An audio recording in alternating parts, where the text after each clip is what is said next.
Hola, bienvenidos a este espacio académico del Instituto Nacional de Cancerología, un espacio académico en el que les damos la bienvenida, un espacio académico organizado por el Grupo de Prevención y Detección Temprana del Cáncer y la Unidad Funcional de Mama y Tejidos Blandos.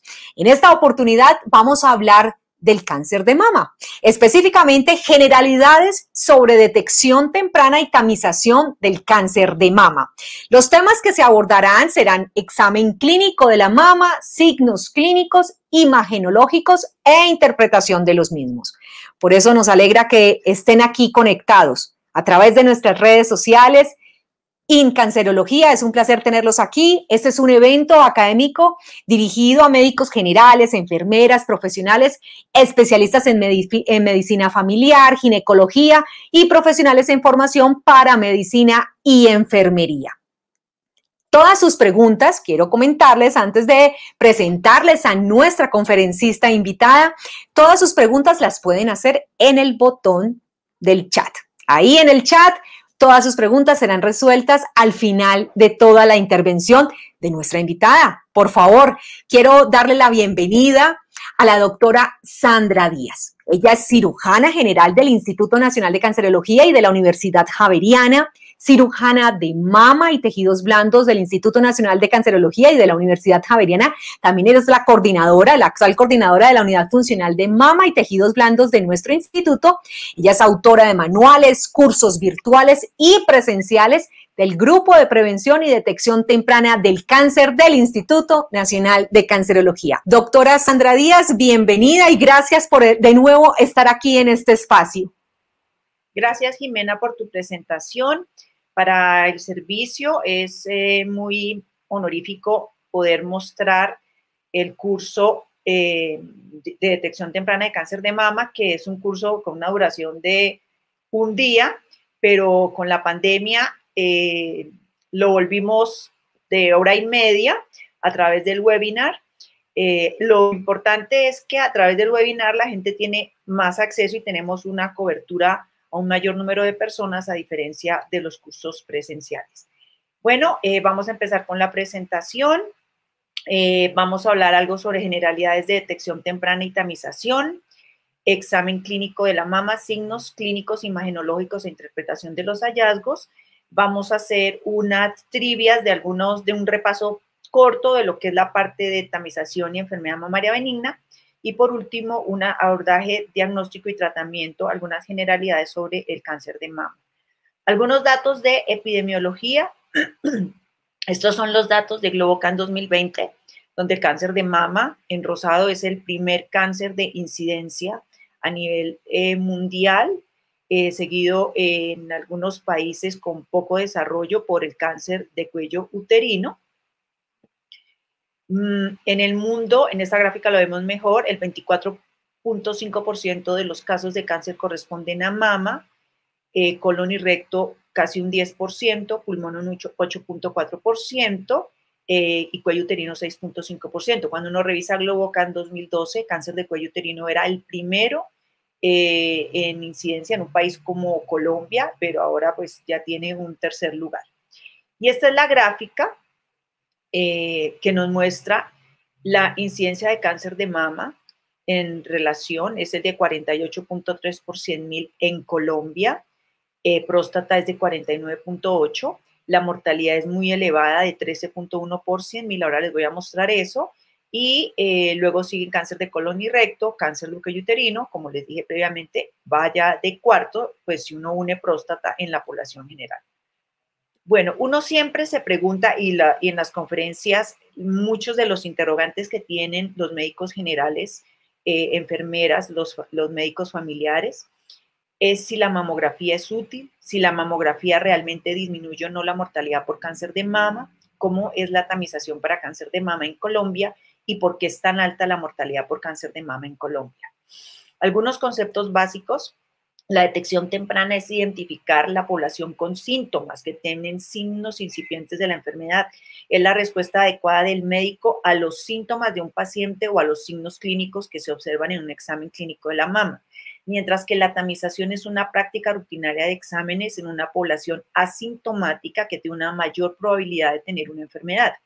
La tamización puede ser poblacional, donde está definida una población objeto con un rango de perfil de edad, de ubicación geográfica, y la de oportunidad o institucional, donde un paciente busca el sistema por cualquier razón. Ejemplo, la paciente va a control de hipertensión y está en el rango de edad del país, para caso de Colombia 50 a 69 años, y el médico le ordena una mamografía de tamización. Esta gráfica de IARC muestra las células sanas, luego hay una proliferación de 2 células anormales, empieza a haber una enfermedad preinvasiva, que es el carcinoma in situ, es donde hay mayor probabilidad de curación y es lo que debería detectar la tamización. En Colombia el 5% del cáncer es in situ, mientras que en países como Estados Unidos puede rondar alrededor del 20 o 40%. Luego empieza un inicio de síntomas con el cáncer invasivo y luego pues obviamente la enfermedad metastásica y la muerte. En relación al cáncer de mama, más del 80% de las mujeres no tienen factores de riesgo conocidos. Los más importantes son los de esta tabla del New England Journal of Medicine, que lo resume muy bien por riesgo relativo. Las mutaciones genéticas tienen el más alto riesgo. La radiación, el antecedente de radioterapia en la pared del tórax, usualmente por linfoma. La densidad mamaria alta, esas mamas muy, muy densas, mayores del 75% de densidad mamaria, tienen un riesgo relativo de 5. Hay otros de menor riesgo, como todos los antecedentes hormonales, menarquía temprana, menopausia tardía, nuliparidad. El antecedente familiar es otro importante. De acuerdo al número de familiares, pues el riesgo puede llegar a ser hasta el 4, riesgo relativo de 4. La vida sedentaria, el consumo de cigarrillo, la obesidad en posmenopáusicas, etc. Esta es nuestra realidad. Estos son los datos de estadificación clínica de la unidad funcional de mama y tejidos blandos, donde vemos el porcentaje de in situ del 4%. Hay que tener en cuenta que nosotros somos un centro de referencia. Más o menos el 35% del tumor nuestro es temprano, pero la mayoría de nuestros tumores son tumores localmente avanzados. Localmente avanzados quiere decir que tiene el paciente compromiso ganglionar, tumores de más de 5 centímetros, tumores ulcerados, compromiso de la piel. Y este honroso grupo es el de mayor frecuencia en el instituto. Pero es muy triste, el 17% de los pacientes que ingresan tienen enfermedad metastásica. En el año 2009, la doctora Marion Piñeros, que ahora trabaja en IARC, una persona muy brillante, hizo un estudio para tratar de ver cómo era la situación del cáncer de mama en Bogotá. Entonces hicieron una serie de encuestas en las IPS y encontraron, bueno, qué tanto se demora el paciente entre tener síntoma y acudir a su primera consulta. El 65% tardó menos de un mes, pero un 20% tardó 3 meses. Pero si miramos cuando la paciente ya tiene diagnóstico de cáncer, ¿cuánto se tarda la paciente entre el diagnóstico e iniciar tratamiento? Menos de 3 meses, es el 30%. Lo ideal es que el paciente inicie tratamiento antes del mes. De 3 a 6 meses el 32.5% y más de 6 meses el 37.3%. Es decir, que estos números son muy tristes. Esa es una de las razones por las cuales en nuestro país la mortalidad por cáncer de mama no disminuye.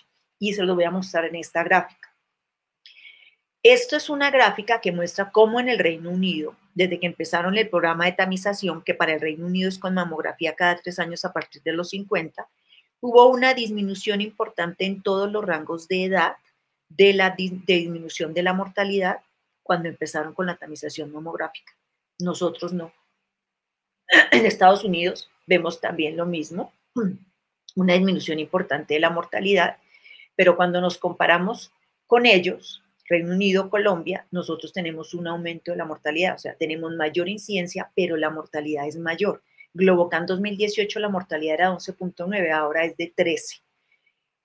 Esto es un indicador de la oportunidad de atención de los pacientes y de lo protractado que es el tratamiento oncológico en los mismos.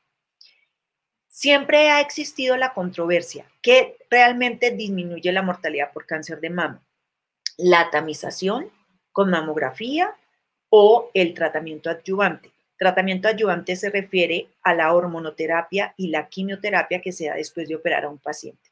Esta gráfica muestra que la mortalidad era superior al 60% cuando no existía ni tamización ni terapia adyuvante. Con el tamizaje solo disminuyó alrededor del 15% y con el uso de terapia adyuvante alrededor del 19%. Cuando se sumaban los dos, la disminución de la mortalidad era alrededor del 30%. Esto es un modelo que se llama CISNET de varios hospitales en Estados Unidos que lo actualizaron para el año 2000 a 2012 porque en esta época, en este periodo de tiempo, hubo un gran desarrollo de medicamentos, el advenimiento de los taxanos, los inhibidores de aromatasa, el trastuzumab se volvió estándar como adyuvancia a partir del año 2005. Entonces vemos que acá el beneficio es mucho mayor. Si vemos en los últimos años, desde el 2002, la disminución de la mortalidad debido al tratamiento es muchísimo mayor que debido a la tamización y cuando sumamos los dos, pues tiene un impacto mucho mayor. Este es un estudio publicado en New England Journal of Medicine que mostró un incremento del 30% del diagnóstico de cáncer de mama al introducir la tamización con mamografía, pero ese mismo estudio demostró que el uso de la tamización con mamografía así aumentaba el diagnóstico de tumores tempranos, tumores menores de 2 centímetros. Mire el aumento tan importante de tumores in situ, que es la raya punteada, de tumores menores de 1 centímetro, que es esta raya azul, pero a la inversa había una disminución del diagnóstico de tumores de más de 2 centímetros y de más de 5 centímetros. Es decir, que la tamización ayuda a hacer un downstaging, disminuir la estadificación de la enfermedad también va a tener impacto en la mortalidad, obviamente. Vamos a hablar algo rápido de las pruebas de tamización. La primera es el autoexamen. El autoexamen se evaluó rápidamente en 2 ensayos clínicos grandes, Shanghái y San Petersburgo, unidos en este metaanálisis de Cochrane con 388,000 mujeres. No demostró que disminuyera la mortalidad por cáncer de mama, pero sí hubo un mayor número de cáncer diagnosticados en el estudio de Rusia, pero no en el de Shanghái. Hubo obviamente un aumento del número de biopsias por enfermedad benigna. El autoexamen no disminuye la mortalidad por cáncer de mama, no se debe recomendar como prueba única de tamización y se debe promover como una forma de autoconocimiento y cuidado personal, que la paciente, si identifica alguna anomalía en su autoexamen, en sus mamas, consulte de manera inmediata al médico. La evidencia del examen clínico de la mama, la más importante proviene de este estudio de la India del doctor Sankar. Él tenía programadas 3 rondas en Kerala de examen clínico de la mama. Es un estudio por conglomerados, incluyó 133 conglomerados en el brazo de intervención y 142 en el de control. Encontró que el examen clínico de la mama tiene una sensibilidad del 51% y una especificidad del 94%.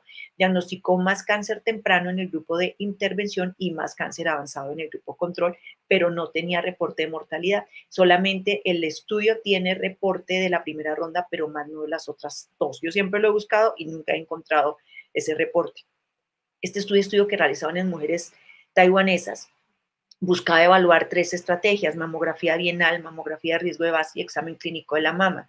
Ellos encontraron que la mamografía bienal tenía un diagnóstico de mucha mayor cantidad de cáncer prevalente. La disminución de la mortalidad la reportan en la bienal del 41% con significancia estadística, pero no en la mamografía de riesgo de base. No reportan los hallazgos del examen clínico y hubo una disminución de la mortalidad con la mamografía cada 2 años de alrededor del 30%. Entonces, el examen clínico de la mama anual, para nosotros, los colombianos, hace parte del examen físico de toda mujer asintomática mayor de 40 años y de toda mujer con síntomas sin importar la edad. Es decir, que cualquier mujer que llegue por síntomas mamarios debe tener su examen clínico de la mama. Ayuda a disminuir el cáncer de intervalo, que es el que se presenta entre una prueba de tamización y otra. Buscando literatura, yo siempre que tengo que dar la charla la actualizo, como los datos de Globocan. Encontré esta publicación del 2020, que es una revisión, un overview de las revisiones sistemáticas publicado por unos japoneses. Ellos encontraron 11 revisiones sistemáticas entre 1993 y el 2019. No encontraron evidencia de manera directa que el examen clínico de la mama disminuyera la mortalidad por cáncer de mama, con una sensibilidad del 40 al 69% más en asiáticas y en jóvenes. Contribuye a bajar el estadiaje de la enfermedad entre un 17 y 47% y podría ser útil en lugares donde los recursos no permitan un programa de tamización con mamografía. Ahora vienen con la mamografía, siempre se ha hablado de los de los beneficios, pero también de los peligros del tamizaje mamográfico. Esto es una revisión sistemática. El total de evidencia de la mamografía son 43 estudios, los más importantes, los ensayos clínicos controlados, que son 8. Y ellos encontraron por 3 metaanálisis importantes que la disminución de la mortalidad oscilaba alrededor del 19 y del 18 y 20%, perdón, en todos estos con significancia estadística un poco mayor en los estudios de corte y casos y controles. Pero de acuerdo al rango de edad, la disminución de la mortalidad es mayor a medida que la mujer tiene más edad. Es así como en las mujeres menores de 50 años desde el 15, mientras que en las de 60 a 69 es del 31 al 32. La explicación a esto es porque las mujeres mayores tienen mamas más grasas y por lo tanto esto disminuye la posibilidad de falsos negativos y mejora la sensibilidad del examen. Esta tabla de YARC muestra el beneficio de la tamización en mujeres de 40 a 49 años. Acá están los ensayos clínicos que les nombré, los 8 importantes. Muestra que el estudio de Malvo mostró una disminución de la mortalidad por cáncer de mama de alrededor del 36% en el grupo de edad de 40 a 49 años, pero ningún otro estudio lo demostró, mientras que en el grupo de edad de más de 50 años, varios son los estudios que demuestran impacto en la mortalidad. El estudio de 2 condados y Copaver, el estudio inglés, el estudio de Estocolmo. Y si miramos los metaanálisis, de acuerdo al grupo de edad, encontramos que el metaanálisis de IAR muestra un beneficio del 25%, disminución de la mortalidad del 25% en el grupo de edad de 50 a 69 años, el de Nelson en todos los grupos de edad, pero con mayor impacto en mujeres mayores, lo mismo el Canadian Task Force, el de Magnus y el de Cochrane, con un impacto un poquito menor. Bueno, entonces vamos a mirar cuáles son los riesgos de la tamización. Los falsos positivos que oscilan entre un 42 y un 61%, el sobrediagnóstico que se refiere al diagnóstico de carcinoma ductal in situ. El carcinoma ductal in situ siempre ha existido controversia. ¿Qué porcentaje de pacientes con carcinoma ductal in situ realmente van a progresar a un carcinoma invasivo? No se sabe, especialmente en los de bajo grado. Entonces se cree que se hace un sobretratamiento a los pacientes con cirugía y con radioterapia, pero pues realmente si una paciente tiene un diagnóstico in situ, pues debe hacerse tratamiento. Entonces siempre ha sido ese tema muy controversial. Estas son las principales guías y recomendaciones para tamización en cáncer de mama. Vemos, la de Noruega recomienda la mamografía cada 2 años, Task Force entre 40 y 49 años de acuerdo a la decisión del paciente, de acuerdo a los beneficios y riesgos de la misma. En Inglaterra, como les dije previamente, mamografía cada 3 años entre los 47 y 73 años. Canadá, mamografía cada 2 años de 50 a 74. El Instituto Nacional de Cáncer de los Estados Unidos cada 2 años en mujeres mayores de 40 años. Y en Colombia nosotros recomendamos detección temprana para mujeres sintomáticas, o sea, detección temprana quiere decir la señora tiene 40 años y tiene una masa en la mama, hay que pedírsele mamografía, ecografía, si requiere biopsia, si requiere remisión a cirujano de mama, pues va a tener su remisión a cirujano de mama. Y mamografía tamización, recuerden que tamización es para mujeres asintomáticas entre los 50 y 69 años y examen clínico de la mama anual a partir de los 40 años. Esta es una experiencia del instituto y el instituto llegó a todos estos cursos basado en este estudio. Nosotros hicimos un ensayo clínico en Bogotá que fue realmente muy difícil. Logramos incluir 16,000 mujeres en este ensayo clínico y lo que buscamos fue entrenar los médicos de las IPS de intervención y entonces en este grupo a los pacientes les ordenaban mamografía, se les realizaba el examen clínico de la mama, los físicos estaban entrenados en control de calidad de las imágenes, los radiólogos tenían entrenamiento en lectura de mamografía, mientras en el brazo control la IPS seguía la conducta usual. Lo interesante de esto es lo que encontramos al final. El 88.9% de las pacientes del grupo control tenía examen clínico y mamografía. Solamente 0.2% no se tamizó, un porcentaje bajito que solo recibió examen clínico y o mamografía, no los dos. En el grupo control, solamente el 1.4% recibió tanto examen clínico como mamografía. 1.4 versus 88.9 y no se tamizó el 86.9% de esa población. Al final los resultados muestran que hay un mayor diagnóstico de cáncer en el grupo de intervención. que en el grupo de control hubo un número mayor de pacientes diagnosticadas con estadios avanzados, o sea, 2B hacia arriba, mientras que en el grupo de intervención hubo un mayor diagnóstico de pacientes con tumores tempranos. En el grupo de intervención, el 72% de las pacientes fueron diagnosticadas con cáncer de mama temprano, lo cual impacta la mortalidad y el tipo de tratamiento que se le realiza a las mujeres, y el 46% del grupo control solamente fue diagnosticado con estadio temprano. El instituto ha sido juicioso y publicamos en el 2019 la experiencia nuestra en los cursos presenciales y virtuales. Hemos capacitado una gran cantidad de profesionales en el curso presencial y pues una de mayor cantidad en el curso virtual, obviamente. Algunas conclusiones de esta parte de tamización. La eficacia de la tamización con mamografía en disminuir la mortalidad por cáncer de mama en los ensayos clínicos oscila entre el 20 y el 25%, pero es diferente a la efectiva en la práctica clínica de los programas de tamización, que va del 10 al 15%. La cobertura de la mamografía de tamización en Colombia, según una encuesta nacional de demografía y salud, oscila entre el 32 y el 57%, es muy bajita. Se dice y que debería llegar mínimo al 75%. La disminución de la mortalidad por cáncer de mama se atribuye tanto a la mamografía como al tratamiento sistémico adyuvante. O sea, así usted puede diagnosticar tempranamente el cáncer de mama, pero si no le da un tratamiento adecuado a la paciente, de nada le va a servir. Reconocer los riesgos de la tamización, sobrediagnóstico, falsos positivos, biopsias, etcétera. Y la resonancia, que a veces me la preguntan, en tamización solamente está limitada para el grupo de alto riesgo con mutaciones genéticas. Entonces, la mamografía de tamización sí disminuye la mortalidad por cáncer de mama.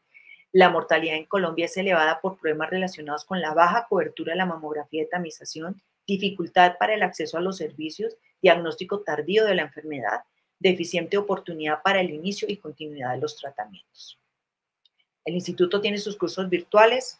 Este es el correo, se meten a la página web. Ahora es más fácil, a través de la página web cancer.gov.co los pueden encontrar. Bueno, vamos a ir a la segunda parte, que es examen clínico de la mama, signos clínicos, imagenológicos y su interpretación. Para mí esta es la parte más importante, y si un médico general, un médico familiar, un ginecólogo maneja bien esto, puede abordar y manejar bastante bien los pacientes. Entonces, ¿toda masa en la glándula mamaria es cáncer? Es una pregunta que la gente siempre se hace. ¿El cáncer de mama duele? ¿Cuándo ordenar mamografía diagnóstica y o ecografía mamaria?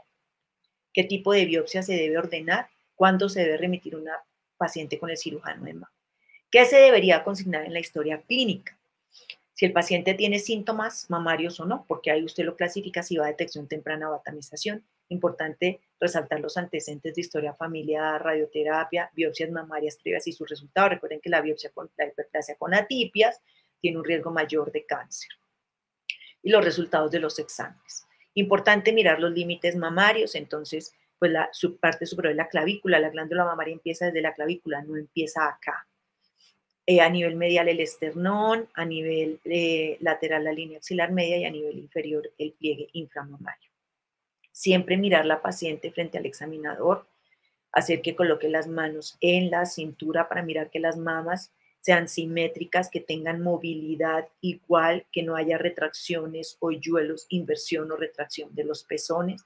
Luego haga subir los brazos detrás de la cabeza para ver que la movilidad sea igual y que no haya masas. A veces hay masas adheridas a la fascia pectoral y la mama queda retraída en alguna de las áreas. Ya les voy a mostrar algunas fotos. Esta es una paciente con esta vena dilatada y una gran masa tumoral a nivel de los cuadrantes superiores de la mama derecha, con inversión del complejo areola-pezón. Aquí vemos mejor esa inversión del complejo areola-pezón. Esta es una paciente con un cáncer de mama localmente avanzado. Localmente avanzado se refiere al edema, que ustedes ven acá el engrosamiento de la piel, tiene una masa a punto de ulcerarse en la axila y una gran lesión tumoral que reemplaza casi toda la glándula mamaria. Esta es una paciente que, si ustedes la miran en la zona de inspección, se dan cuenta que tiene pérdida del volumen mamario a nivel del cuadrante inferior externo de la mama izquierda, y se la miran más de cerca, notan que tiene retracción de la piel y un abultamiento a este nivel. Cuando uno palpa la glándula mamaria debe tener un orden.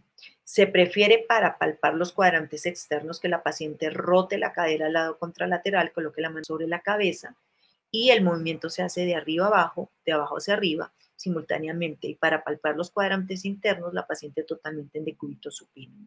Siempre utilizar estos pulpejos de estos 3 dedos, hacer palpación en 3 niveles, superficial, intermedia y profunda, porque hay masas adheridas a la piel y otras adheridas a la fascia del pectoral mayor. Estas son algunas fotos de cómo realizar la palpación a nivel de superficial en cuadrantes externos, palpación profunda, palpación de los cuadrantes externos izquierdos, vean la cadera rotada y la cadera rotada para la mama contralateral. ¿Cuándo comprimir la areola? No se debe. Solamente si la paciente refiere telorrea, va a ser compresión de la areola en forma radiada desde todos los cuadrantes. Esto es importante. Hay unos conceptos básicos del examen clínico de la mama. La glándula mamaria no es lisa, es nodular. Es decir, que lo que usted palpe en el cuadrante superexterno de la mama derecha debe ser igual al cuadrante superexterno de la mama izquierda, porque la mama no es lisa, es una glándula, es nodular. Hay mamas más nodulares que otras, entonces recuerde que la mama se divide en los 4 cuadrantes que todos saben a través del pezón, por una línea vertical, una línea horizontal, superinterno, inferointerno, inferoexterno y superexterno. La otra forma de ubicarlo es por coordenada. La primera coordenada es la hora del reloj y la segunda coordenada es la distancia del pezón al tumor. Entonces ustedes a veces palpan esto y dicen, uy, esa señora tiene unas masas terribles en los cuadrantes superiores, pero comparan con la otra mama y resulta que es igual. Entonces siempre comparen, cuadrante superexterno de una mama es igual al cuadrante superexterno de la otra. Cuadrante inferior debe ser igual al cuadrante inferior de la mama contralateral. Pero esto sí es diferente. Usted dice, esta señora no tiene una masa como tal, pero sí le palpo mayor cantidad de tejido mamario en este cuadrante superexterno de la mama izquierda. Eso se llama una nodularidad asimétrica. Es un hallazgo clínico y se debe estudiar. Y el otro hallazgo a la palpación es la masa. Esto es una masa bien definida que usted puede medir, puede mirar si es blanda, si es dura, si es irregular, la puede ubicar en el cuadrante y puede colocarle la coordenada. Los hallazgos axilares, las axilas siempre se debe comparar. Uno tiene adenopatías, las mujeres tenemos adenopatías. Lo importante es que esas adenopatías sean simétricas, blandas, de aspecto banal. Cuando uno palpa una masa en la axila en un lado, pero no lo palpa en la otra, si es una masa dominante, hay que tener diagnóstico histopatológico de ese conglomerado ganglionar. Bueno, recordando aquí, ¿no? ¿Qué va a identificar, al examen clínico de la mama? 4 cosas: masa o nódulo, nodularidad asimétrica, telorrea y cambos cutáneos.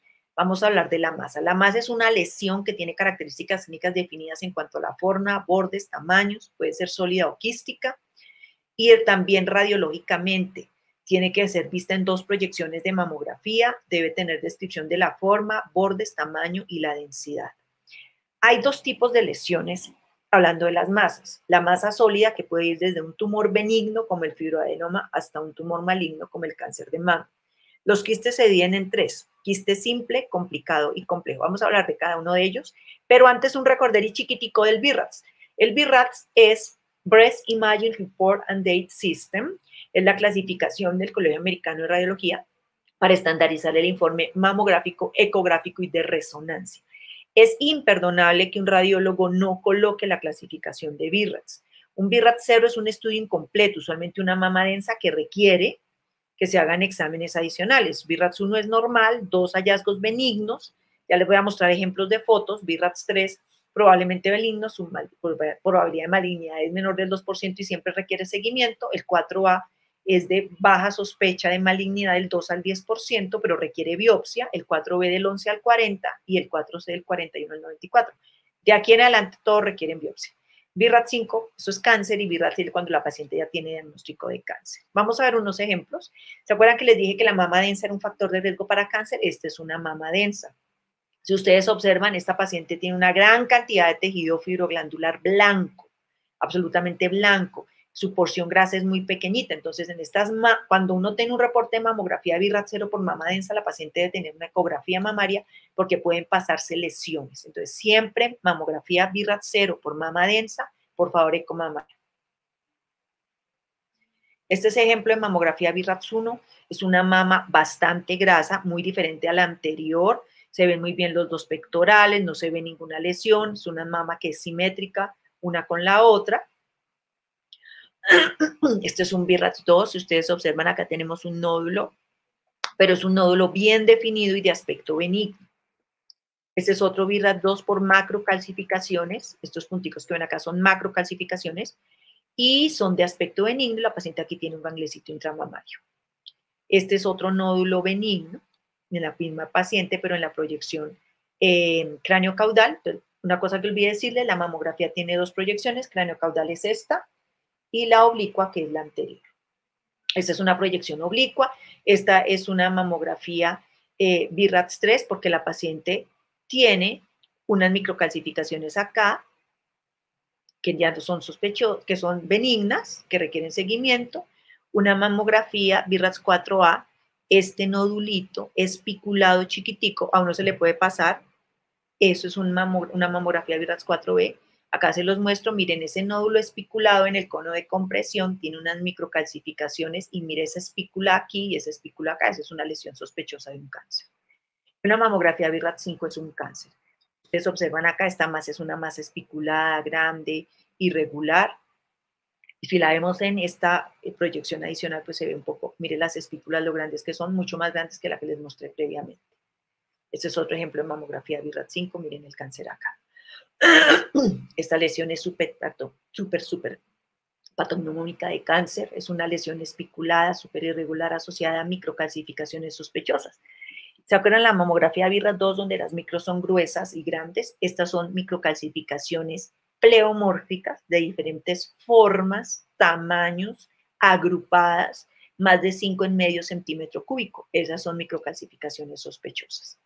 Bueno, entonces ahora sí, después del recorderis de lo que es el BIRATS, vamos a hablar del quiste simple. El quiste simple es una bombita llena de agua. La mayoría de estas lesiones no son palpables, son como un hallazgo incidental en imágenes. Son muy frecuentes en mujeres mayores de 30 años porque son un proceso fisiológico de involución de la glándula mamaria. Son anecoicas en ecografía. El quiste siempre es anecoico, recuerden eso. La masa sólida es hipoecoica, el quiste es anecoico. Es benigno y se cataloga BIRATS 2. No se deben remitir nunca al cirujano de mama. Este es un ejemplo del quiste simple, mire, anecoico, líquido. Y esto se le drenó. ¿Cuándo se drenan? Cuando miden más de 5 centímetros, es un quiste a tensión doloroso, pues se va a funcionar la paciente y se va a drenar. El siguiente es el quiste complicado. El quiste complicado tiene las mismas características clínicas que el quiste simple, pero en la ecografía, pues obviamente es una masa anecoica, pero puede tener dos cositas, o un septo delgado en el interior, o una pared gruesa, pero de menos de 3 milímetros si se cataloga como BIRATS 3. La conducta en el quiste complicado es hacer su examen de ecografía y examen clínico en 6 meses hasta tener 18 meses de estabilidad. Si durante ese tiempo la lesión aumenta de tamaño o cambia, la pared se engruesa o aparecen muchos más septos, va a enviar a quiste complejo, que ya no es un BIRATS 3, sino un BIRATS 4 y requiere biopsia. Pero el quiste complicado es un BIRATS 3 y no requiere biopsia. Requiere seguimiento ecográfico cada 6 meses por 18 meses. Pasamos al quiste complejo. Mismas características clínicas, pero la diferencia con el anterior es que tiene una masa sólida en el interior, ya no un septo delgado, sino un septo grueso, y la pared mide más de 3 milímetros y se cataloga BIRATS 4 y este siempre requiere biopsia.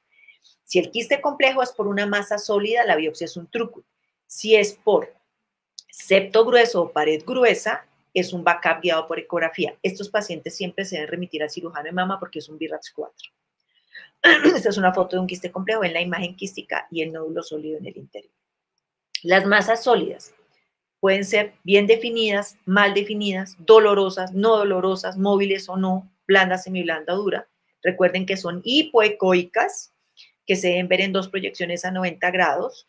Puede tener bordes definidos como el caso de un fibroadenoma hasta angulados como el caso de un cáncer. Y puede clasificarse desde un BIRATS 2 a un BIRATS 5, por eso esta requiere más complejidad. Esta es una masa sólida y esta es otra masa sólida en ecografía. Vamos a ver unos ejemplos de fotos porque si no se vuelve muy monótona esta charla. Esta es una paciente que vemos que tiene una asimetría en el tamaño de las mamas. Esa mama derecha es de mayor tamaño. Mire cómo se le marca el brasier porque tiene edema de la piel. Eso sí es una lesión gigante que ocupa toda la glándula mamaria izquierda. Esta es una señora más sutil, pero si ustedes se fijan, solamente al ver la paciente se dan cuenta que tiene retracción del pezón y que aquí tiene un abultamiento por un cáncer de mama. Este sí es pues muy fácil, una lesión ulcerada que reemplaza el 50% de la mama izquierda y pues esta señora es un caso dramático. Mire el tamaño del tumor en la mama y el conglomerado ganglionar en la axila. Esta es una lesión gigante y este es un tumor infraclavicular, por eso lo traje. Recuerden que la glándula mamaria va desde la clavícula. Esa es una masa que pronto en un principio se pudo haber pasado. Y este es mucho más sutil. La señora tiene un tumorcito acá, pero la apariencia es mucho más difícil de ver en relación a los anteriores casos. ¿Cuáles son los tumores sólidos más comunes en la mama? El fibroadenoma es un tumor bifásico de mujeres jóvenes, la mayoría son pequeños y asintomáticos. Los tumores bifásicos quiere decir que tienen un componente epitelial del ducto y mesenquimal del estroma. Solamente se operan los pacientes con fibroadenomas que son dolorosos, que miden más de 5 centímetros, cuando la biopsia muestra atipias o fibroadenoma complejo, si la señora tiene más de 40 años o que aumenten de tamaño durante el seguimiento. La necrosis grasa es una masa indolora superficial que se relaciona con traumas o antecedentes quirúrgicos. Es muy frecuente en mujeres con antecedentes de mamoplastia y reducción. El amartoma es un tumor benigno que usualmente es asintomático y se presenta en mujeres mayores de 35 años. Los tumores papilares, que son originarios del epitelio de los ductos mamarios, son tumores arborescentes que usualmente son retroareolares, a veces hay periféricos, y su principal característica de los retroareolares es la telorrea hemática por el pezón. Ojo con esa telorrea hemática, es un signo clínico al cual hay que prestarle mucha atención. Y los adenomas, que son tumores benignos, el más frecuente es el tubular, hay otros de la lactancia, el pleomórfico, y son de mujeres jóvenes y adultas. Hace varios años, unos doctores, revisando unas piezas de patología, hicieron una clasificación de la enfermedad mamaria benigna de acuerdo al riesgo de malignidad. Clasificaron esas patologías en enfermedades no proliferativas, enfermedades proliferativas sin atipia y enfermedades proliferativas con atipia. Todas estas lesiones no tienen riesgo de cáncer. La metaplasia apocrina, los quistes simples, la lactasia ductal, el fibroadenoma y la hiperplasia epitelial. O sea que si uno le hace una biopsia a una paciente y le reporta esto, pues señor, esté tranquila que no tiene ningún riesgo de malignidad. Esto ya tiene un riesgo un poquito más alto, de 1.5 a 2. Ahí se encuentran el papiloma intraductal, que es un tumor de los conductos mamarios, la hiperplasia moderada, la hiperplasia ductal florida, la cicatriz radial y la adenosis esclerosante. Se deben observar los pacientes. Y este sí hay que ponerle un poco más atención. Las lesiones atípicas de hiperplasia ductal o lobular con atipia tienen un riesgo relativo de 4.5 a 5. Esto es una paciente de riesgo para cáncer y hay que ser seguida de manera muy juiciosa. ¿Cómo abordo una masa palpable? Si la señora tiene menos de 35 años, le van a pedir una eco mamaria. ¿Por qué no le piden mamo? Porque la mama en mujeres jóvenes tiene un bajo rendimiento porque la mama es muy densa. Entonces no va a identificar muy bien las lesiones. Mayores de 35 le va a pedir los dos, mamo y eco, porque usted siempre tiene que diferenciar ante una masa palpable si es sólida o quística. Y la única forma de diferenciarla es a través de la ecografía. Si usted palpa una masa en un paciente, pero no lo ve ni en la mamografía ni en la eco, remita siempre a esa paciente. Acuérdese que hay un 15% de falsos negativos. Entonces usted dice, no, yo esta señora tiene una masa, pero la mamo y la eco son normales. Y si uno cayó por desgracia en manos de un equipo de mamografía de regular calidad, un mamógrafo análogo por allá viejito que no vea bien las imágenes, o de un radiólogo que no tenga entrenamiento en mama, pues ahí se pueden pasar cosas. Entonces siempre que tengan una masa palpable, pero no se replique la masa en imágenes, remitan al paciente. Cuando usted ve una masa en la mamografía, pero en un eco, pero no en eco, si la masa mide más de 2 centímetros, biópsela, y si mide menos de eso, hágale una biopsia por suros, estereotaxia o mammotome, que es la biopsia que se hace a través de la mamografía. Estos son suros, estereotaxia o mammotome. Si se ve en eco, pues vamos a ver el flujograma siguiente. Ya habíamos hablado parte de esto, simplemente el quiste simple, si es sintomático o está a tensión, pues se drena, si no, pues continúa la tamización. El quiste complicado, control cada 6 meses con examen clínico y eco. Si aumenta de tamaño, pues va a cambiar y se debe hacer biopsia o remitir. El quiste complejo siempre va a ir a biopsia o truco o backup. La masa sólida, en un BIRATS 2 o 3, uno de pronto le puede hacer un backup si sospecha que es un fibroadenoma, pero en un BIRATS 4 o 5 siempre debe hacer biopsia truco. Yo prefiero siempre biopsia truco personalmente. Acá volvemos a repetir lo mismo, BIRATS 4 o 5, siempre biopsia trucus de manera directa o guiada por imágenes. ¿Qué se ve en mamografía? En mamografía se ven básicamente tres cosas grandotas. Áreas de distorsión de la arquitectura, microcalcificaciones o masas. Entonces, cuando una mamografía le la reportan a uno BIRATS 3 por alguna de estas tres, entonces si uno tiene un área de asimetría o distorsión de la arquitectura, asimetría y distorsión de la arquitectura irían dos, pero pues está unido en el gráfico en un solo cuadrito, siempre hay que pedir un cono de compresión para ver que esa asimetría persista. Muchas asimetrías son sumatoria de tejido mamario, entonces en el momento de comprimir la mama desaparece. Pero a veces cuando se comprime con el mamógrafo la mama, esa se ve claramente una lesión sospechosa, un área de distorsión de la arquitectura muy feita y a veces hay que biopsiar. Si esto es anormal, pues obviamente le vamos a hacer biopsia. Si esto es normal, si usted le hace el cono de compresión y pues tiene una simetría ahí, pero tiene una ecografía normal, sin masas ni nada, esa simetría no se ve espiculada, no se ve irregular, pues usted va a seguir la paciente cada 6 meses hasta 18 meses de estabilidad. Pero si en el seguimiento la simetría aumenta de tamaño, cambia de forma o aumento el número de las microcalcificaciones para este caso, pues debe biopsiar la paciente. Entonces, el BIRATS 3 se observa, pero ojo, si el BIRATS 3 por asimetría es una masa sólida, es preferible biopsiarla. Si esa asimetría cambia, si esas microcalcificaciones aumentan en número, cambian de forma, también se deben biopsiar. Cuando hay masa, en una mamografía siempre se debe pedir ecografía para definir qué se va a hacer. Ya les mostré la gráfica anterior.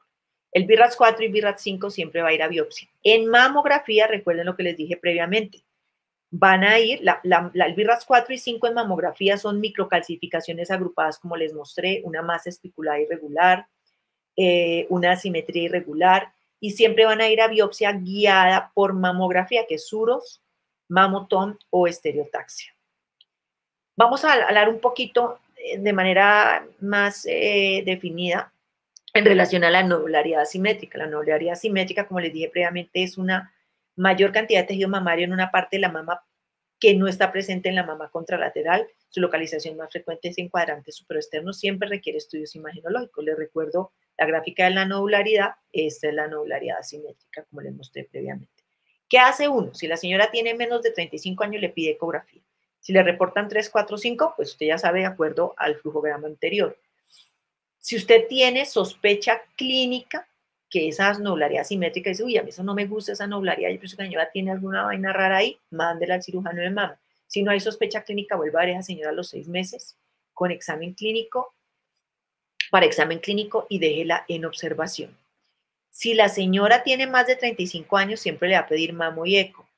Si el resultado es BIRATS 3, 4, 5, pues usted ya sabe la conducta, ¿no? De acuerdo al BIRATS, como les mostré en la gráfica anterior. Entonces, la simetría. Yo les hago mucho énfasis en la simetría porque es como el coco para la gente. La simetría es, ya les voy a mostrar la foto, siempre se observa como una mayor cantidad de tejido mamario en una parte de la mama, como un pegote de glándula mamaria en un área. Siempre pedir cono, ecografía, si la asimetría persiste con el cono y la eco es negativa, es un BIRATS 3 y la van a ver a los 6 meses por 18 meses. Pero si muestra nódulo sólido, hay que siempre tomarle biopsia. Esta es una asimetría global de la glándula mamaria y esto es una asimetría focal. Esto es una asimetría global y esto es focal. Si ustedes ven acá, ahí está el pegotico de mayor cantidad de tejido mamario. Entonces a eso se le hace el cono y se le pide ecografía. Entonces, este flujograma ya lo vimos. Vamos a pasar a la telorrea. La telorrea se clasifica de acuerdo a si es no espontánea o espontánea y si es blanquecina, amarillenta, verdosa, unilateral o si es sanguinolenta, serosanguinolenta y hialina. La telorrea blanquecina bilateral es usualmente fisiológica, se da por hipotiroidismo, hiperprolactinemia o medicamentos. El tratamiento es suspender la expresión del pezón y el manejo farmacológico del hipotiroidismo y la hiperprolactinemia. Este es un ejemplo de telorrea blanquecina. Esta es la telorrea amarillenta, que se da usualmente por ectasia ductal. Los mecanismos para esto son el efecto hormonal que relaja los elementos mioepiteliales de la pared del ducto, obstrucción de los ductos por células epiteliales, inflamación bacteriana autoinmune y el bloqueo linfático. Siempre esta paciente, pues su examen clínico, ecografía en menores de 35, eco y mama en mayores de 35. Si la telorrea es no espontánea, se le debe indicar a la paciente que por favor suspenda la expresión del pezón. Pero si la señora tiene una telorrea espontánea, esa señora que le dice, mire, me sale verde, me sale amarillo, me mancha el brasier, me mancha la pijama sin yo oprimirme el pezón, esa señora tiene una ectasia ductal complicada, al igual que si tiene fístula, ha hecho un absceso, ha hecho mastitis, pues requiere la resección de los conductos terminales. Esta última telorrea, la que es sanguinolenta, serosanguinolenta, hialina, serosa, espontánea, persistente, unilateral, esa sí hay que ponerle mucha atención. Esa señora que dice, me sale sangre por el pezón, me sale un agua por el pezón, me sale agua sangre por el pezón, me mancha el brasier, me mancha la pijama, esa señora puede tener un tumor papilar. Siempre pídale paraclínicos, pero esa paciente se debe remitir porque hay que hacerle una resección de conductos terminales. Estos son ejemplos de telorreas hemáticas, de telorrea serosa. Esta señora tiene un adenoma del pezón. Esta me gusta más para el abordaje diagnóstico de la telorrea. Repasamos, telorrea blanquecina, espontánea sí, solitar TSH y pool de prolactina y manejo, pues obviamente, de su patología médica. Si no es espontánea, suspender expresión del pezón. La que es verdosa y amarillenta, no espontánea y tiene paraclínicos negativos, suspender la expresión del pezón, igual que la anterior. Pero si es espontánea y tiene complicaciones, pues hay que remitirlo.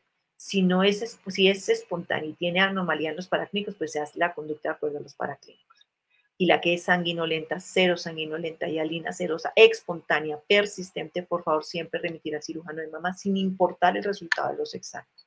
Estos son ejemplos de infecciones locales, de celulitis, de una mastitis granulomatosa, pues obviamente la manejan con antibiótico y si no mejora la van a remitir. Esto es un eczema del pezón, es muy común. La señora dice, mire, tengo una lesión que me rasca, que me hace sangrar. Hágale una prueba terapéutica con corticoides. A mí me gusta mucho la de Sonida. La señora mejoró, perfecto señora, no tiene ningún problema. La señora no mejora, hay que hacerle biopsia porque puede tener esto que es una enfermedad de Payet, que es la manifestación en la piel de un carcinoma in situ o inflamatorio. Y esta diapositiva, pues obviamente esto sí sabe uno que es un cáncer. Pero esta puede ser una señora que esté en proceso de posparto, lactando. Entonces la gente dice, uy, esta señora tiene una mastitis. ¿Sí? Y listo, puede ser una mastitis, pero a veces es un carcinoma inflamatorio. Más aún si la paciente, todo lo contrario, no tiene un antecedente de lactancia reciente y le aparece el seno rojo, rojo, rojo y no tiene masa como tal y ese edema de la piel, ojo que puede ser un carcinoma inflamatorio. Carcinoma inflamatorio se define como la infiltración de la piel de los linfáticos de la dermis por tumor. Esto es muy fácil, mire ese edema que tiene la señora acá y mire esa retracción del pezón. Esos pacientes no hay duda, los debe remitir. Entonces, el resumen de los cambios cutáneos. Eczema, infección, tratamiento con corticoide y antibiótico, controlarla. Si mejoró, perfecta, nos vemos señora en un año, 6 meses, lo que sea. Pero si la señora no mejora, por favor, remítenla. Edema, ulceración, sospecha de carcinoma inflamatorio, pues pedirle los paraclínicos, pero siempre a esas pacientes se deben remitir. Yo quise traerles dos diapositivas corticas de mastalgia porque la mastalgia es el principal motivo de consulta por patología mamaria. Entonces, yo se las enfoco facilito en este cuadrito que tiene el curso virtual. Examen clínico de la mama negativo. Examinó la señora que tiene mastalgia, tiene 50, 69 años, le va a pedir una mamografía. Tiene una masa, una nodularidad simétrica palpable, le va a pedir mamodiagnóstica y ecografía mamaria. Y ecografía mamaria en los menores de 35. Mayores de 35 las dos y menores solamente la eco. Examen clínico negativo, pero dolor sobre la pared del tórax. Esos son los denominados síndromes de Tietze o osteocondritis. Si tiene el tiempo de tamización, pida el examen. De lo contrario, tranquilice a la paciente y explíquele que el dolor es de causa osteomuscular. ¿Qué le debe hacer? Paciente con mastalgia cíclica o no cíclica, examen clínico de la mama negativo y paraclínicos normales. Tranquilice a la señora, explíquele que es una condición fisiológica, dele analgésicos tópicos, mejorar el soporte de las mamas con un brasier adecuado. El EPO, que es el Evening Prime Rose Oil, puede ser a veces adecuado y puede servir en los pacientes con mamas con mucha nodularidad. Paciente con hallazgos positivos, masa palpable, nodularidad asimétrica y hallazgos positivos en los paraclínicos, de acuerdo a lo que estudiamos previamente. Aquí es el módulo 4, es el curso virtual, pero realmente De acuerdo a la clasificación del BIRAT se toma la conducta. Examen negativo para clínicos normales y mastalgia muscular, tranquilizar a la señora. Con que usted le haga exámenes a la señora sepa que no tiene nada y usted le explique muy bien, pues seguramente va a mejorar con el uso, cambio del brasier, dejar de levantar cosas pesadas, analgésicos orales y tópicos. Algunos mitos. Vitamina E como quimioprevención para el tratamiento de la mastalgia. No, la vitamina E no sirve para el tratamiento de la mastalgia y tampoco previene el cáncer de mama. ¿La condición firoquística es una enfermedad? No, la condición firoquística, la denominación correcta es nodularidad y mastalgia, eso no es una enfermedad. Dolor mamario diagnóstico de cáncer, no. Menos del 5% de las pacientes con cáncer de mama tienen dolor en el sitio del tumor. ¿Uso de desodorante aumenta el riesgo de cáncer? No. ¿Ingesta de bebidas oscuras mayor riesgo de cáncer? No. Un resumen chiquitico de todo lo que vimos. Mamografía de tamización aplica para mujeres asintomáticas entre 50 y 75 años. Mamografía diagnóstica aplica para pacientes con síntomas mamarios y hallazgos positivos al examen clínico de la mama que tengan más de 35 años. Aplica para el seguimiento del BIRATS-3 mamográfico. La eco mamaria, ¿para qué sirve? Diferenciar una masa sólida de una quística, asimetría focal en mamografía para ver que no tenga un nódulo detrás de la asimetría, masa palpable nodularia asimétrica, telorrea espontánea en paciente de cualquier edad. Siempre en una mamografía BIRAT 0, recuerden, esa mama densa requiere eco para ver que no se pasen lesiones detrás de esa alta densidad mamaria y el seguimiento del BIRAT 3 ecográfico como el quiste complicado. Biopsias mamarias, BACAP, tumor palpable BIRAT 0 y algunos BIRAT 3. Biopsia Trucut, siempre una masa palpable o no palpable 4 o 5 y algunas 3. Hay que hacerles Trucut. Biopsias por estereotaxia, suros o mamotón son para lesiones no palpables, BIRATS 4 o 5, vistas únicamente en mamografía. Acuérdense que hay lesiones que solamente se ven en mamografía. Las micro, las áreas de distorsión de la arquitectura y las áreas de asimetría. ¿Qué se debe remitir y qué no se debe remitir al cirujano de mama? Entonces, se deben remitir los pacientes con masa palpable sin confirmación en exámenes. Recuerden lo que les digo, depende uno mucho del radiólogo y a veces hay equipos muy regulares y radiólogos que no tienen suficiente entrenamiento. Y el 15% de falsos negativos. Entonces, esos pacientes que usted sospecha esa masa que no le gusta, así tenga paraclínicos normales, remítalo. Siempre de acuerdo a los paraclínicos en mamografía reportadas 3, 4, 5, ecografía reportadas 3, 4, 5 y el quiste complejo BIRATS 4. Y cuando usted le hizo una biopsia a la paciente y la biopsia le reporta una lesión papilar, una lesión con atipias, un tumor bifásico que no clasifican, puede ser un filodes, una neoplasia lobular in situ, un tumor filodes, un fibroadenoma complejo con atipias, carcinoma ductal in situ, carcinoma infiltrante. Cuando usted no sepa el significado clínico de lo que le reporta el patólogo, remita mejor a esa paciente. ¿Qué no me deben remitir? Las mastalias no me las deben remitir, no deben remitir los quistes simples, los quistes complicados tampoco, y las biopsias con un reporte de fibroadenoma que no hay que operar el paciente tampoco se deben remitir. Siempre surgen estas preguntas en relación al cáncer de mama. ¿El cáncer de mama es igual a muerte? En el tratamiento del cáncer de mama siempre se requiere el uso de quimioterapia, siempre es necesario realizar mastectomía, porque el cáncer de mama se debe manejar por personal entrenado y en un centro oncológico. ¿Cuándo se sospecha que una paciente tiene cáncer? Por los signos clínicos de masa palpable de reciente aparición, usualmente en mujeres mayores de 40 años, telorrea hemática, cambios en la piel como retracción, edema, adenopatías palpables unilaterales, etc. Anormalidad en paraclínicos, masa sólida, angulada, irregular, espiculada, microcalcificaciones sospechosas, áreas de distorsión de la arquitectura, BIRATS 4 y 5. Esos hallazgos son súper sospechosos y ahí debe uno estar muy pendiente del paciente. Esa foto se las había mostrado previamente, el área de asimetría y irregularidad. Esta es una foto terrible, pero la gente la ve y dice, increíble que un paciente llegue así en año 2020, pero así llegó esta paciente con un cáncer de mama estadio 4 metastásico a hígado al instituto. Esta es otra paciente con un tumor estadio 3B, una enfermedad muy avanzada, con una gran lesión tumoral a nivel de cuadrante superior interno. Esta es otra paciente con una gran lesión tumoral en la mama derecha, edema de toda la glándula mamaria.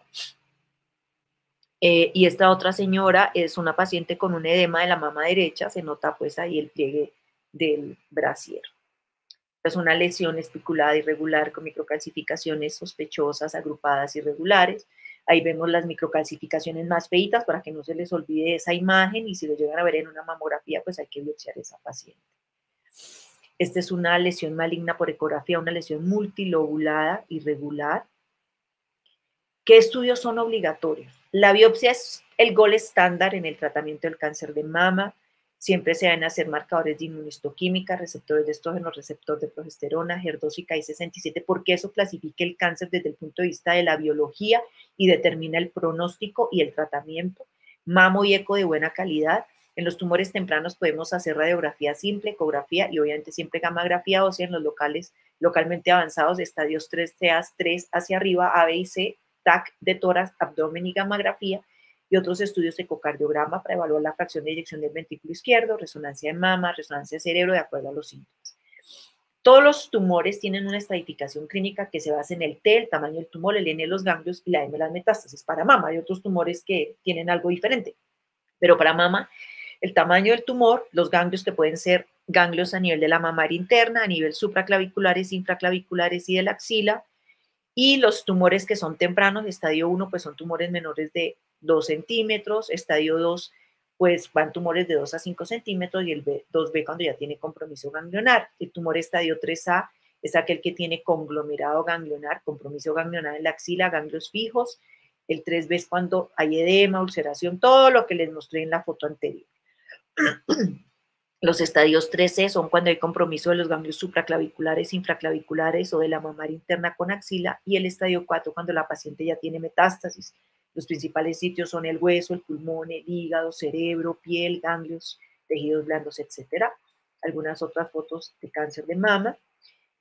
Es importante, así como hablamos de factores de riesgo, también hay factores pronósticos. Los factores pronósticos determinan cómo le va a ir a un paciente en términos de supervivencia libre de enfermedad y de supervivencia global. El principal en mama es el compromiso ganglionar. Otros importantes, el tamaño del tumor, el grado histológico, los receptores hormonales.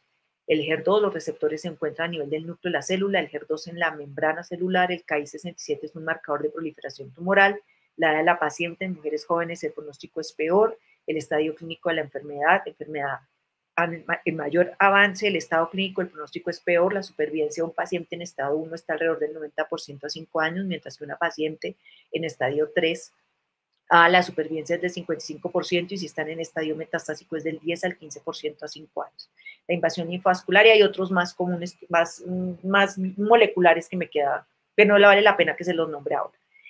Esto es súper importante. Hoy en día el cáncer se clasifica en tumores luminales A, B, sobreexpresión del HER2 o HER2 enriquecido, basaloide o triple negativo. Por eso necesitamos en la biopsia tener los receptores y el HER2 y el Ki-67. Un luminal A es el que tiene ambos receptores positivos, un Ki bajito y el HER2 negativo. Un luminal B se divide en HER2 negativo y HER2 positivo. La diferencia de este con este es que el Ki-67 es alto y el receptor de progesterona a veces es más bajito que el de estrógeno y tiene un grado histológico más alto. El HER2 puro es el que tiene HER2 positivo, pero los receptores hormonales son negativos, y el triple negativo es cuando no expresa ni receptores ni expresa HER2. Estos son los tumores de biología más agresiva. Estos dos últimos siempre van a requerir quimioterapia. En estos usualmente se manejan con terapia hormonal, en estos usualmente se realiza perfiles genómicos porque no siempre responden bien a la quimio. Este también va a ir siempre a quimioterapia. Entonces, de estos, el de mejor pronóstico es el A, y es el que de pronto el paciente se puede salvar de la quimioterapia en la mayoría de los casos. Los demás tienen cierto chance de recibirla. El tratamiento en los tumores tempranos in situ 1 y 2A, siempre usualmente de entrada en la cirugía conservadora, en la mayoría de los casos se hace ganglio centinela en el infiltrante hacia arriba, quimio adyuvante nunca en in situ, en invasivo en algunos casos, radioterapia siempre que conservemos la mama, hormonoterapia siempre en pacientes con receptores hormonales positivos y terapias target con trastuzumab solo en pacientes HER2 positivo. Por eso es tan importante que el paciente tenga una biopsia completa con inmunohistoquímica. Los tumores localmente avanzados, el manejo es distinto. Quimioneo siempre, todos los pacientes deben ir a quimioneo para disminuir el volumen tumoral. La mayoría de las veces la cirugía es una cirugía radical, que es una mastectomía con vaciamiento axilar. Siempre le vamos a dar radioterapia, siempre hormonoterapia en receptores hormonales positivos, y en pacientes HER2 positivo van a ir a terapia blanco con trastuzumab. El paciente debe tener unas condiciones para poder hacer una cirugía conservadora de la mama, tener una buena relación seno-tumor, no haber multicentricidad, tener disponibilidad de radioterapia y no contraindicaciones para recibirla, seguimiento adecuado, entrenamiento adecuado a la persona que la vaya a realizar y tener en cuenta que la supervivencia global es igual entre la cirugía conservadora y la mastectomía y eso hay que explicárselo bien al paciente. Estos son algunos ejemplos de cirugía conservadora, una cuadrantectomía superexterna con un muy buen resultado estético. Estos son ejemplos de mamoplastia oncológica, donde uno utiliza las técnicas de mamoplastia de reducción para hacer la cirugía de la mama. Estas son cuadrantectomías periareolares con un muy buen resultado estético. Esta es otra cuadrantectomía periareolar. Esta es otra paciente con una cuadrantectomía periareolar y aquí tenemos otra con un muy buen resultado estético. El ganglio centinela es el primer ganglio que recibe el drenaje linfático del área de la mama que tiene el tumor. El ganglio centinela disminuyó la morbilidad a nivel de la axila y el brazo en las pacientes con cáncer. Solamente se puede hacer en tumores tempranos, T1 y T2, es decir, menores de 2 centímetros con axila clínicamente negativa. Hace parte de la estadificación del cáncer de mama, tiene una buena sensibilidad y especificidad y un bajo porcentaje de falsos negativos. La mastectomía, ¿para qué se hace? Para hacer un control locorregional de la enfermedad.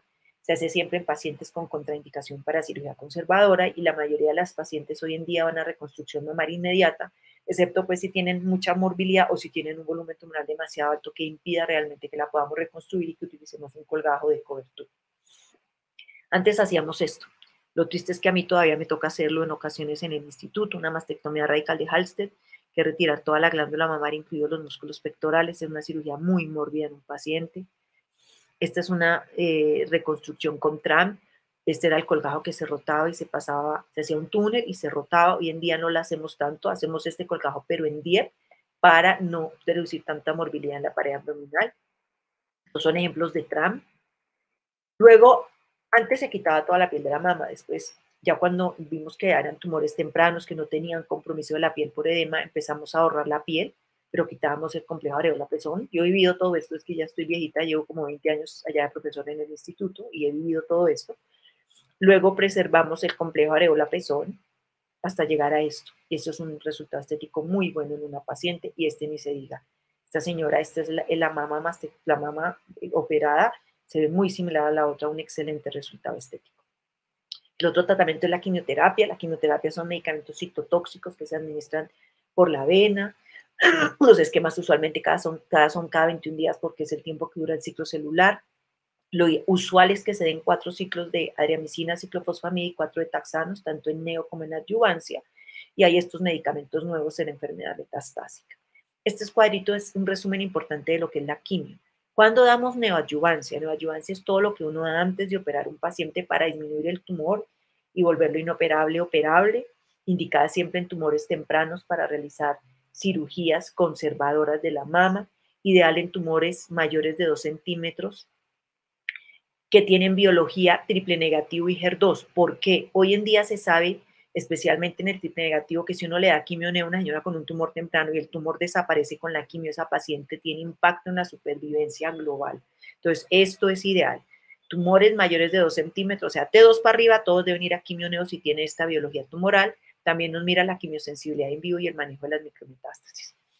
La quimio adyuvante se da en estadios tempranos en pacientes con riesgo intermedio o alto. O sea, esos pacientes que tengan ganglios positivos o que tengan un tumor luminal B con un factor de proliferación muy alto, indicada siempre en los pacientes con cáncer de mama triple negativo, en los pacientes con ganglios positivos o enfermedad residual después de quimio-neo. ¿Qué hace la quimio adyuvante? Mejora la supervivencia libre de enfermedad y la supervivencia global, la impacta, por eso se debe dar. Algo de los perfiles genómicos son pruebas genómicas que evalúan los genes del tumor y determinan si el paciente es de riesgo alto o riesgo bajo, y si es de riesgo alto debe ir a quimio adyuvante, si no, no. Solamente está indicado en tumores tempranos, receptor hormonal positivo, HER2 negativo con ganglios negativos, que tengan 2 factores de mal pronóstico y uno tenga duda o no de la quimio adyuvante. Hay un estudio que se llama el R-Responder, que es un estudio que evaluó esta plataforma genómica que se llama Oncotype DX, que demostró que en las pacientes con 1 a 3 ganglios positivos, que son posmenopáusicas, se debería ordenar, porque si salen de bajo riesgo se puede obviar la quimio, pero en posmenopáusicas con 1 a 3 ganglios positivos es la única excepción. La radioterapia, esto es un acelerador lineal, esta es la máquina que hay en los centros de radioterapia. Básicamente siempre está indicada después de que uno, de cirugía conservadora, o sea, uno conserva la mama, pero debe irradiar siempre, porque si no la recaída es del 40%. Siempre que uno haga una mastectomía, el paciente tenga ganglios positivos, tamaño tumoral mayor de 5 centímetros, bordes positivos o cercanos y tumores localmente avanzados, también se debe irradiar. Hay dos tipos, la teleterapia y la irradiación parcial acelerada de la mama. La radioterapia postmastectomía disminuye la recurrencia locorregional de un 24 a 3% en pacientes con ganglios negativos y de 56% a 10.8% en pacientes con ganglios positivos. El impacto es enorme y después de cirugía conservadora disminuye la recurrencia del 39 al 40%. Por eso debemos irradiar los pacientes. La hormonoterapia son medicamentos orales. Básicamente tenemos el más conocido que es el tamoxifen, compite con el estrógeno por el receptor, indicado tanto en adyuvancia, o sea, después de que la paciente se opere, tanto en enfermedad metastásica y quimioprevención. Los inhibidores de aromatasa inhiben la aromatasa para evitar la conversión de andrógenos a estrógenos y se utilizan solamente en posmenopáusicas en todos los escenarios clínicos. Y el otro medicamento se llama fulvestrant, que es un degradador del receptor hormonal y solamente está indicado en enfermedad metastásica. El instituto hizo unas actualizaciones que van a salir publicadas, yo creo que el próximo mes. El año pasado, entre el 2019 y el 2020, hicimos una tarea en unidad funcional y era como actualizar qué deberíamos hacer con las pacientes. Y por eso les traigo este cuadrito. Las pacientes premenopáusicas con cáncer de mama receptor hormonal positivo, si la paciente tiene ganglios negativos, le vamos a dar tamoxifeno por 5 años. Y si no presenta eventos adversos, le vamos a completar 10. Si la señora tiene más de 35 años y función ovárica preservada y un tumor localmente avanzado, le vamos a hacer supresión ovárica con análogos de la GnRH. El análogo de la GnRH bloquea todo el eje hipotálamo hipófisis ovario, manda a la señora a una menopausia farmacológica, más tamoxifeno por 5 años, o si no, la elección es tamoxifeno por 10 años. Las menores de 35 años con función ovárica preservada, tumores localmente avanzados, ganglios positivos, supresión ovárica con análogo y exemestano por 5 años. Y en las mujeres posmenopáusicas, lo que hacemos es cáncer de mama temprana y ganglios negativos, tamoxifeno por 5 años o terapia switch con tamoxifeno. Pacientes con cáncer de mama localmente avanzado y 1 a 3 ganglios le vamos a dar tamoxifeno y luego switch con un inhibidor de aromatasa. Y los pacientes con tumores HER2 positivos, cáncer de mama localmente avanzado, con 4 o más ganglios positivos, o pacientes con 1 a 3 ganglios positivos y con factores de mal pronóstico dados por el tamaño del grado histológico, le vamos a dar un inhibidor de aromatasa por 10 años, siempre y cuando la paciente no tenga eventos adversos y la paciente tenga adecuada tolerancia de adherencia al tratamiento. Vamos a hablar por último, ya casi para terminar, de las terapias target, que son terapias blanco, que a mí me parece que esto ha sido revolucionario para el tratamiento del cáncer de mama. Este medicamento trastuzumab realmente mejoró la supervivencia en las pacientes HER2. Yo viví la era antes del trastuzumab y todas esas pacientes se morían. Hoy en día hay pacientes con enfermedad metastásica viva 5 años gracias a que le dan esta combinación de trastuzumab y pertuzumab. También tenemos otros como inhibidores del mTOR como el everolimus. Acá hay otros inhibidores de tirosinquinasa como la apatinib y el neratinib, etc. Entonces, terapias anti-HER2. Paciente HER2 positivo, trastuzumab está indicado tanto en neoadyuvancia como en adyuvancia en enfermedad metastásica combinado con el PERTU. El TDM1 está indicado en la segunda línea de pacientes con enfermedad metastásica. La apatinib y neratinib son tercera y cuarta línea. Los inhibidores de quinasa de ciclina son otros medicamentos revolucionarios. Ahí está el palbociclib, ribociclib y abemaciclib. Esos medicamentos han mejorado la supervivencia de los pacientes con enfermedad metastásica receptor hormonal positivo entre 10 y 14 meses. Los otros son los inhibidores del mTOR, los inhibidores del PI3K. Tratamiento de la enfermedad metastásica. Quimioterapia, cuando hay crisis visceral, hormonoterapia siempre en receptores hormonales positivos, radioterapia a nivel de hueso, local y de cerebro, las terapias target que les nombré. Para HER2 están todas las que les nombré en la diapositiva anterior y para receptor hormonal positivo están los inhibidores de quinasas de ciclinas y los inhibidores del mTOR. Y esta es la actualización de enfermedad metastásica que hicimos en el instituto. Básicamente, si el paciente tiene receptor hormonal positivo, tiene enfermedad metastásica con crisis visceral, va a ir a quimio, pero si no tiene crisis visceral, va a ir a un inhibidor de quinasa de ciclina combinado con un inhibidor de aromatasa. Si el paciente progresa, y tiene, tiene mutación del BRCA, pues le vamos a dar un inhibidor del PAR, pero si el paciente no tiene PI3K mutado, le vamos a dar fulvestrant o abemaciclib más fulvestrant o exemestano más everolimus, y si lo tiene mutado, le vamos a dar fulvestrant y alpelisib. Ese es el cuadro del instituto, las publicaciones van a salir. Es una publicación especial de la revista colombiana de cancerología y tenemos 6 actualizaciones: hormonoterapia, gangliocentinela, una de melanoma y una enfermedad residual. Para recordar, el tratamiento del cáncer de mama es multidisciplinario. El manejo debe ser realizado por médicos entrenados en cirugía de mama u oncológica, radioterapia, oncología clínica en un centro oncológico. El diagnóstico temprano del cáncer de mama conduce a un menor número de cirugías radicales y una notable mejoría en la supervivencia global.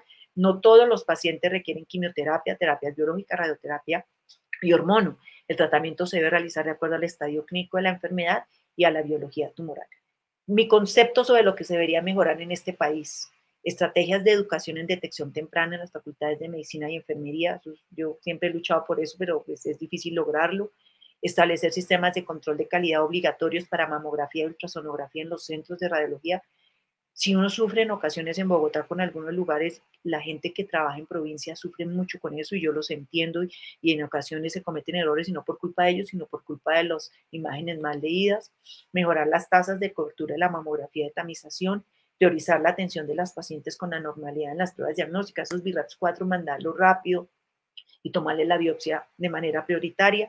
Mejorar los sistemas de referencia, acceso a los especialistas en casos sospechosos y el tratamiento del cáncer de mama en centros oncológicos integrales que permitan un abordaje multidisciplinario. Muchas gracias por su atención. Espero que les haya servido esta conferencia. Los invito a hacer los cursos virtuales. Doctora, muchísimas gracias por toda su información, por esta conferencia que muchos han agradecido, por todas las personas que se conectaron.